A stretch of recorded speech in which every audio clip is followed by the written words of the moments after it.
On est fin janvier, le 31. Et normalement, je devais vous faire juste une vidéo DVD regardée. Mais en fait, en un week-end, j'ai regardé 1, 2, 3, 4, 5, 6, 7, 8, 9, 10, 11, 12 DVD. Donc, je vais vous présenter ça vite fait. Parce que voilà.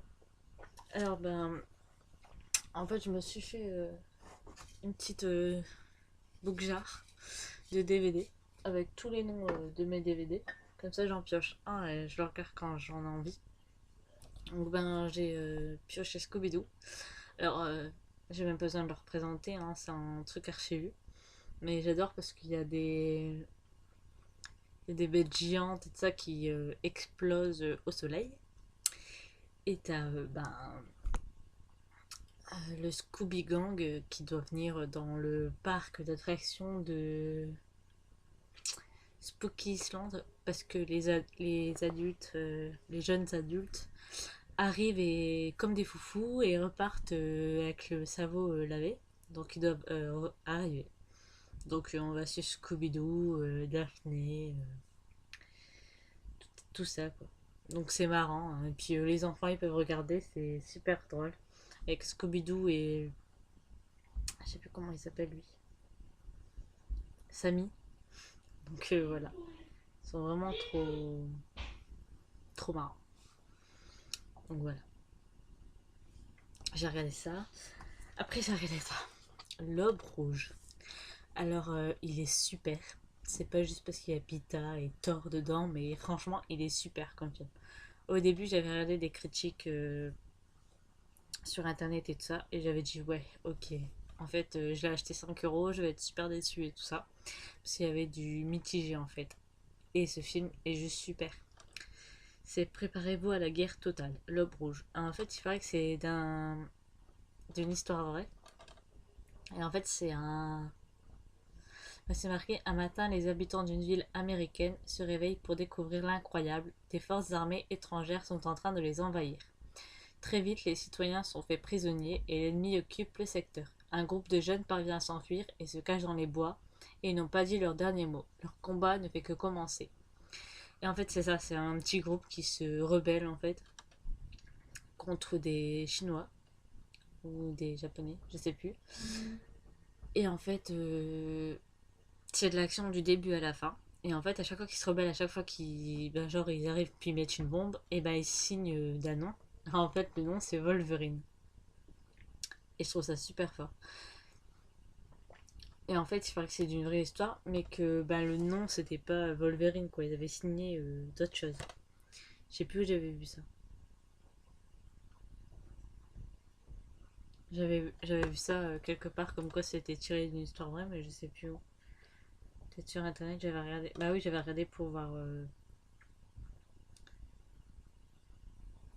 justement les critiques et tout ça. Après j'ai regardé l'échange. Alors ce film-là, pour 5 euros, il est juste magnifique.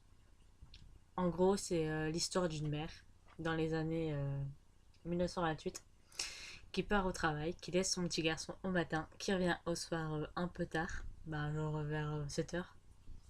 Et son petit garçon, il est plus là. Donc elle appelle la police lui dit non, on doit mettre 24 heures pour attendre si l'enfant revient et tout ça, vous inquiétez pas, votre fils il va revenir et tout ça. Et en fait, 6 mois plus tard, je crois, il la rappelle en disant on a retrouvé votre fils, vous inquiétez pas. Et en fait, quand elle le voit, elle leur dit que c'est pas son fils, qu'il faut qu'il cherche son fils, que c'est pas lui, qu'ils se sont trompés. Personne ne la croit, ils la prennent pour une folle, ils la mettent dans un asile psychiatrique. Juste parce qu'elle vient leur dire qu'il faut toujours chercher son fils, que c'est pas lui qui se trompe, et tout ça.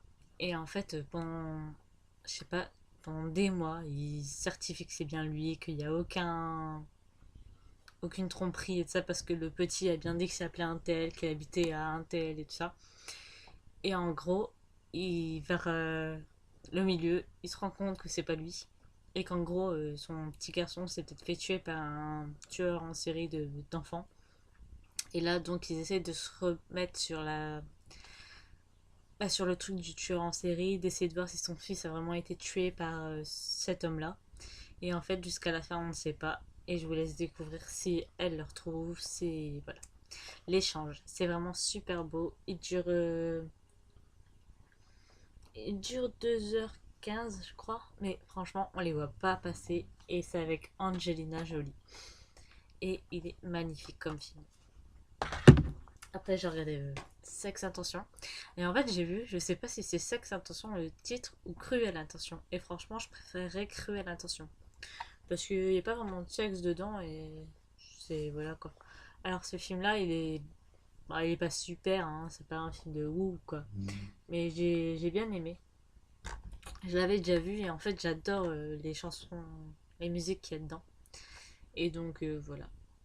En fait, c'est marqué au jeu de l'amour, il n'y a pas de hasard. C'est du moins ce que pensent Catherine et Sébastien, qui ne comptent plus leur conquête. Toutes les mises en scène sont bonnes, manipulations, intrigues, pièges, et cela leur réussit. Jusqu'au jour où Catherine met la barre très haut. Sébastien doit conquérir la pure Annette. Si Sébastien atteint son but, Catherine sera sienne. Et en fait, Annette c'est elle, Catherine c'est elle, et Sébastien c'est lui. Et en fait, eux deux, ils sont demi-frères, demi-sœurs, ils n'ont pas le même père, ils n'ont pas la même mère. Et en fait, lui, il veut être avec elle à tout prix. Et elle lui dit en gros que s'il arrive à coucher avec elle, eh ben, il l'aura elle. Et le truc, c'est qu'elle est vierge, qu'elle veut pas se donner comme ça. Et en fait, eh ben, il va essayer de manipuler un peu la situation et tout ça. De jouer le garçon parfait. Et en fait, eh ben, il va se prendre à son propre piège parce qu'il va tomber amoureux d'elle. Et voilà. Donc voilà. C'est pas waouh waouh. Après, j'ai regardé Hilary Duff, L'homme parfait. Oh, c'est une comédie romantique, marrante. Elle fait tout pour que sa mère tombe amoureuse d'un homme. Elle le fait d'elle-même. Elle lui offre des fleurs, elle lui écrit des emails et tout ça. Et finalement, elle se rend compte que l'homme qu'elle est en train d'imaginer, il existe. Et c'est l'oncle de sa meilleure amie. Voilà. Et à la fin, elle essaie de les mettre ensemble. C'est vraiment sympa comme histoire. C'est du bonbon, quoi. Avec sa petite sœur et sa maman. Puis elle se fait un petit chéri. Et lui, il fait des bandes dessinées. Après, j'ai regardé Casse Départ. Avec Fabrice Eboué et Thomas Njijol. Et c'est vraiment marrant. C'est en fait, c'est deux. Bah, eux deux, en fait. Leur père, il est en train de mourir. Et il leur lègue un testament. Et le testament, c'est une feuille, un papier qui dit comme quoi leur famille, elle a été libérée de l'esclavage. Et en fait, ils se disent que c'est de la merde et ils l'arrachent en petits bouts de papier. Et en fait, quand ils l'arrachent, leur tante, elle le prend super mal et elle les envoie au Moyen-Âge pour qu'ils essayent de recoller, qu'ils essayent de ravoir ce bout de papier. Et en fait, c'est que des conneries au Moyen-Âge parce que eux deux, ils sont. Lui, il est de la cité du 9-4 et lui, il est de Paris, mais Paris pour les Bourges. C'est vachement marrant parce qu'à chaque fois, ils se disent putain, les flics, ils sont habillés comme des clochards, qu'est-ce qui se passe et tout. Et voilà, c'est super drôle du début à la fin. Hop. Après, j'ai regardé Phénomène.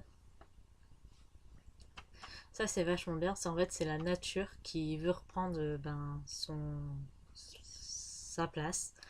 Et en fait, elle sécrète un produit qui rend, je sais pas si on peut dire fou, mais en gros que les gens se tuent. Donc au début, on a une femme, elle parle avec sa copine et puis on entend crier. Elle se retourne, on voit rien, on voit des gens qui s'arrêtent et qui bougent plus. Et puis elle parle à sa copine, puis sa copine elle lui dit je suis à quelle page? Je suis à quelle page? Je suis à quelle page? Puis on voit qu'elle a un chignon avec une tige là, vous savez, un truc en fer qui rentre comme les chinois. Et en fait elle s'enlève et elle se le plante. Au début c'est ça. Après on a des mecs de chantier. Ils sont en train de parler, ils se racontent une petite blagounette sur voilà quoi. Et puis en fait d'un seul coup t'as un mec qui tombe. Alors t'as le chef qui dit merde, je vais vite appeler quelqu'un pour lui dire que machin est tombé. Et en fait, on a un autre qui tombe, et un autre qui tombe, et un autre qui tombe. Et quand ils regardent, ils sont tous en train de se suicider. Et en fait, c'est ça du début à la fin. On voit des gens qui meurent et tout ça, et puis on suit ces trois personnes-là, la petite fille et les deux personnes-là. Et c'est vraiment sympa comme histoire, même si la fin elle est un peu nulle en soi. Parce qu'on n'a pas beaucoup d'explications à part qu'ils nous disent que la nature veut reprendre sa place. Et en fait, ça finit sur un truc. Là, c'était New York et tous les petits côtés. Et en fait, on voit qu'en gros, le truc se propage à Paris. Donc voilà sur quoi ça finit. C'est la même chose qui arrive à Paris. Après, bah, ça, je vais pas vous le présenter beaucoup parce que voilà. En gros, ce week-end, j'ai regardé tout Twilight. J'avais envie, je sais pas pourquoi. Ça m'a pris comme ça d'un seul coup. Et j'ai adoré les regarder. Parce qu'en gros, j'étais une grosse fana de Twilight, hein. J'ai les livres, même l'appel du sang que j'ai jamais lu. J'ai les DVD, j'ai les CD musique, je crois. J'étais une grosse fana. J'avais même tous les posters et ça, un truc de fou. Donc voilà, j'avais envie de me les refaire. J'étais super contente de retrouver tout le monde. Jacob, Edouard, Bella, Carlyle, Emmett, tout ça quoi. Donc voilà. Donc voilà.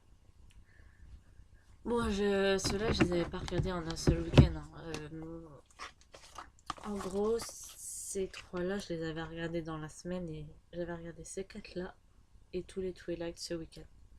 Donc voilà, je vous fais plein de bisous et à une prochaine vidéo.